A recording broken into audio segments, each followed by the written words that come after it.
Remember, okay, the question is how to do the valuation of a private limited company for transfer of 5% shares from the promoters of the company. Now, the remember, so it is an unlisted company.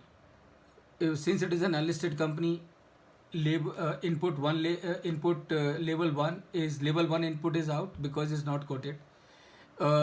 Label 2 input is also not available because being a private limited company, it is unlikely that you will be able to find out a comparable company.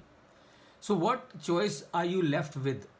You are left with of the choice of input label 2, input 3 label, or label 3 input, which is what? Which is use of unobserving unobservable information.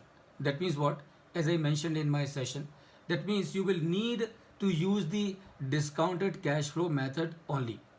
And let me tell you, as I have said earlier, discounted cash flow method is the most accurate, most dependable, most reliable, most used method world over for the purpose of valuation.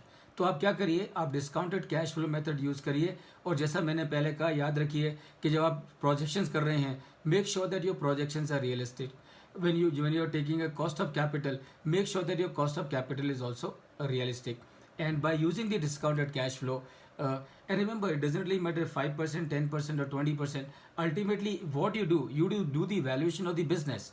So first you do the valuation of the business, and then depending on the value of that business which is arrived at, you divided it by the number of shares that the company is having. So you get the value per share, and then of course that becomes your reference point, and the buyer and the seller can take that reference point as the starting point for the purpose of decision making.